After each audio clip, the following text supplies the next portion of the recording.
Can you imagine if we never landed on the moon, or if no one had died from the Spanish flu? Without World War I, a lot of things might not have happened.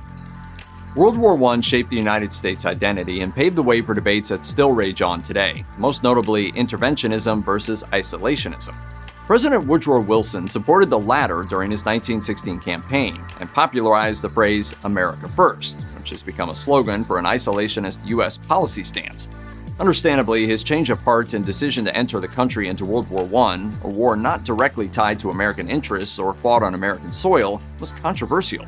It was opposed by Senator Henry Cabot Lodge, who, like many today, believed that America should not be tied to or influenced by international bodies and be free to make decisions based on its own interests. The America First movement has seen multiple resurgencies throughout the years, including in the 1930s amid tensions in Europe, and in the 21st century thanks to former President Donald Trump.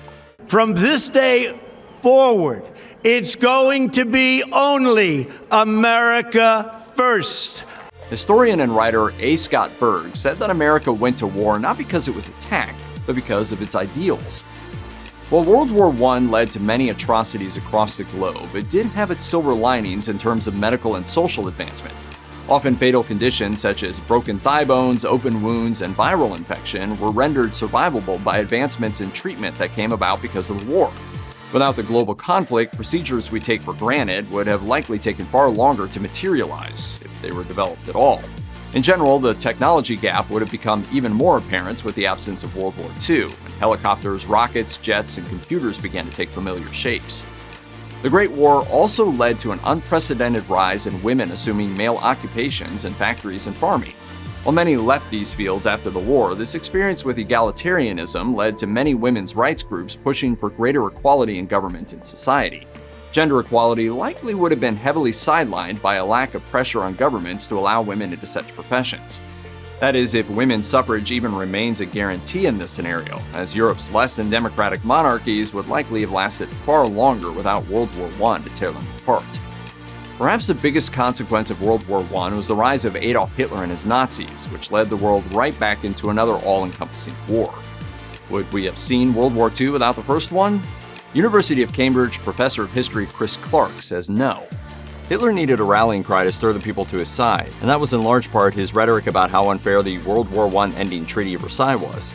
Germany, which became known as the Weimar Republic after the war, lost territories, had to pay reparations, and had to give up a huge portion of its military. The country's economy was destabilized to the point that $1 American could buy 4 trillion papier marks. It's a complicated time in history, but in a nutshell, World War I allowed Hitler to wade into a devastated country and promised 2 major things: a way forward and someone to blame. That was, of course, Germany's Jewish population, and the plan from the beginning was to install Hitler as a dictator who would lead Germany back to greatness. Without World War I, there would have been nothing to rebuild, no promises to make, and no stepping stone for the rise of the Nazis. According to historians at the United States Holocaust Memorial Museum, one of the major things that contributed to the mass genocide now called the Holocaust is the widespread instability left behind in the aftermath of World War I.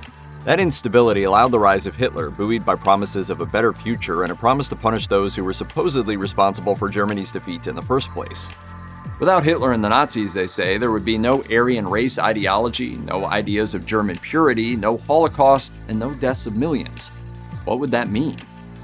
Sergio de la Pergolo is a demographer and a professor of Israel diaspora relations at the Hebrew University, and in 2009 he published research that looked at the impact the Holocaust had on the world's Jewish population.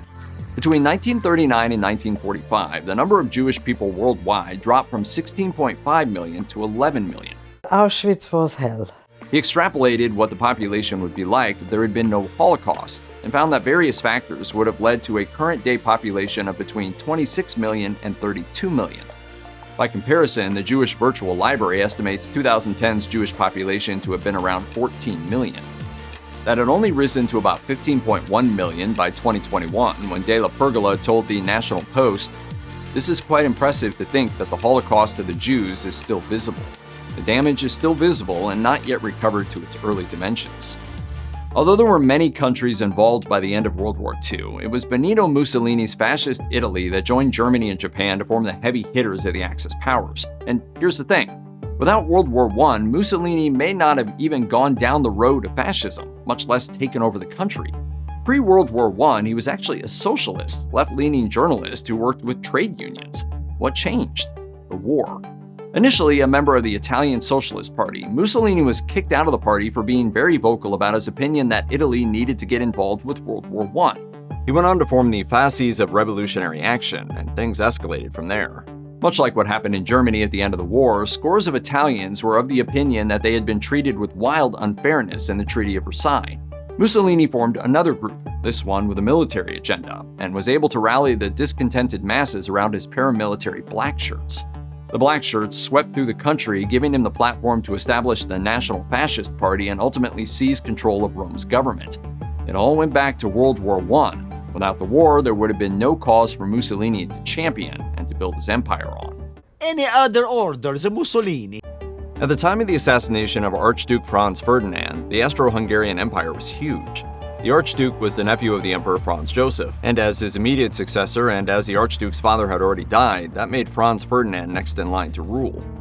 He had already made it clear that he intended to grow the empire's power, and it's entirely possible that without World War I, the Austro-Hungarian Empire would have continued to thrive.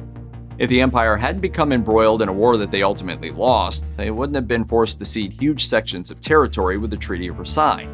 Historians draw a direct line from the assassination to the war to the loss of major land holdings and a division between the national groups in Hungary, right down to Hungary throwing in with Nazi Germany.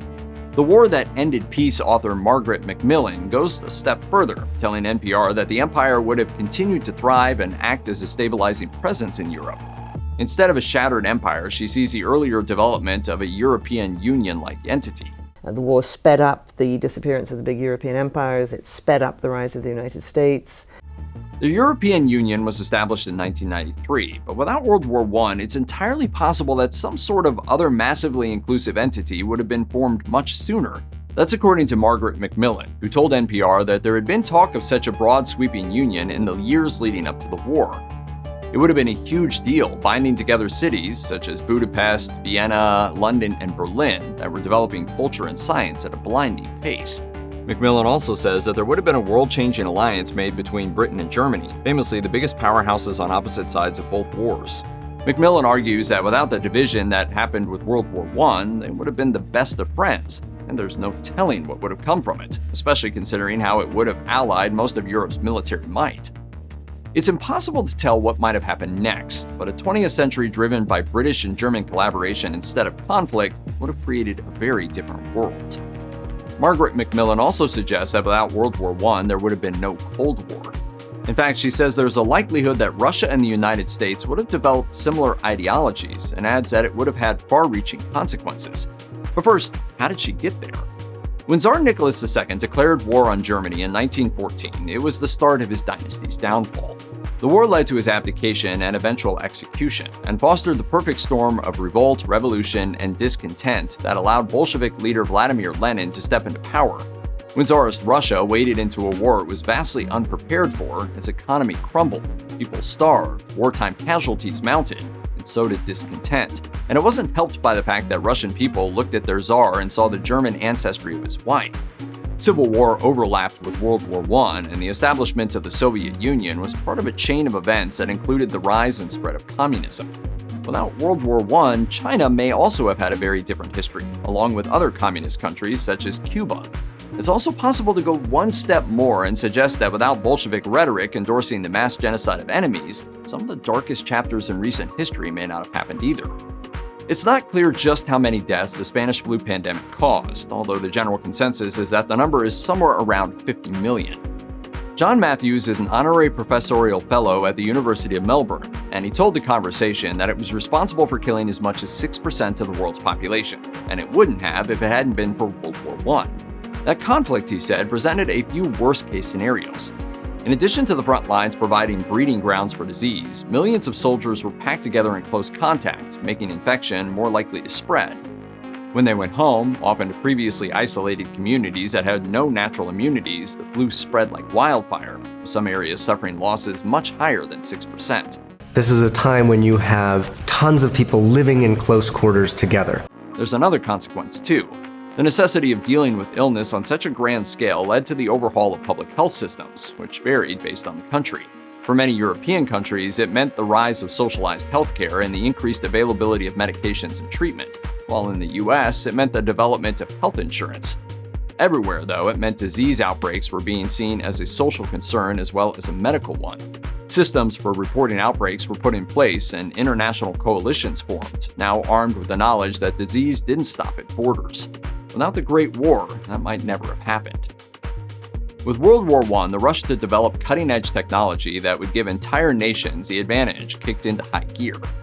Without the war, King's College London professor Richard Ned Lebow suggests that key technologies such as aviation, vaccines, and antibiotics would have been much slower in developing. He suggests that the effects would have even reached further than that, delaying the development of things like information technology and advanced weaponry. Margaret Macmillan agreed. She even went a step further, suggesting that without World War I, there probably wouldn't have been a space race, and the moon landing wouldn't have happened when it did, if it happened at all. Without the development of the Soviet Union, there would have been less of a reason for the US to try to flex some serious scientific muscle and make it to the moon first. And that in itself would have had monumental consequences. NASA historian Roger Launius explained to Live Science that without the space race, an enormous amount of money would have been spent elsewhere, probably, he suggests, in the US military. He also says that there was a strong possibility that instead of seeing billions of dollars pumped into space, Lyndon Johnson may have gotten his way and seen it spent on combating domestic poverty. And that, it may have had shocking consequences.